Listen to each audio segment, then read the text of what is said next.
It is time to write some codes. So let us remove everything here.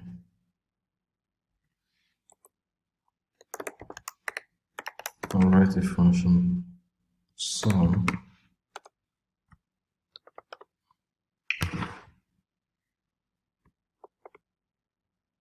which is taking in an input, let's call it value,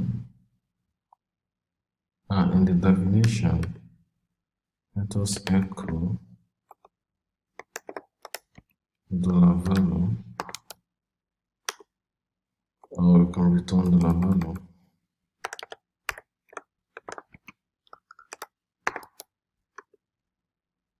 Okay. And we also have another function. So if it is not taking in anything, and we also like to return $value. So if this value is the same thing as this, we should be getting the same result. So, and here let us call the first function sum. Oh, you not assign a name to this. Let's call it show. Okay. So the first one, let us echo sum with a value of 10. And in the second one, just echo the function. So if they are the same thing, if this value here is the same thing as the value here, we are going to have the same result. So let's check our browser. So we have this, let's refresh. You can see we only have 10. And for this second one, we don't have any results because no value has been assigned to $value. So that is why we are not having any results. So the implication is that $value here is not coming to this value. This is starting a new context. So this is a new life cycle for the variable. The life cycle of this variable ends at this point. So this $value is not the same thing as what we have here. But if you are putting in a new value here, let's call it $value also. In this case, if you put the value to be 15, so you should be able to get your value now. This is 15. So it means you are starting a new life cycle in this other function. The value here is not the same thing as what we have here. So now let's talk about the global variables.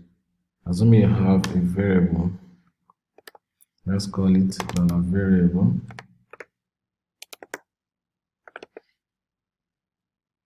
So you want it to be accessible to all the two functions. Let's call it the value is 2.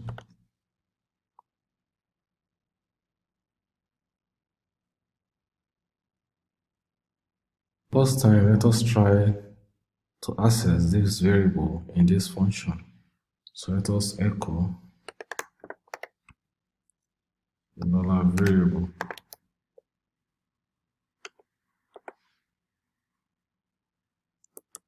So let us remove this last statement. So let's take the result of this function sum if it's going to echo the variable and also return this value.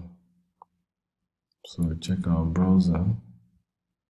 So you can see it is not echoing the value because this is $variable and this $variable is not known in this context. I explained in the previous video that before you can make it known, you need to add a statement, a keyword, global. So you have $variable. At this point, you are telling PHP that this variable is a global variable. So with this, you should be having a value now. So let's check. So you can see you're having a value. I think you don't mind that I'm not adding the break statement to it. Let's do it. It's very easy to do. So let's have the BF tag.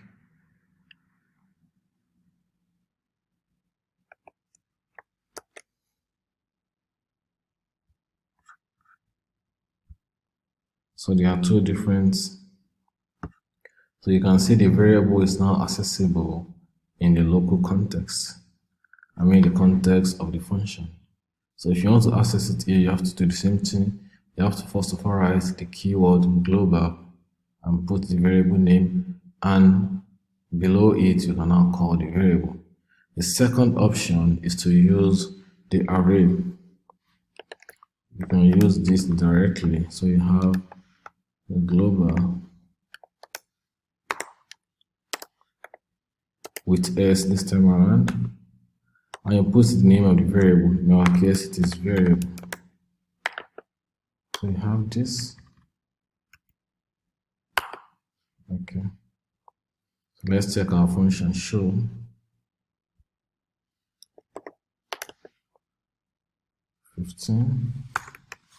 And let's add the break statement after this.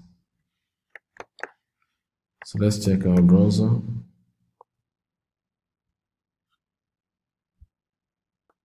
You can see we can now access the global variable by using the global array, so $globals, and put the name of the variable.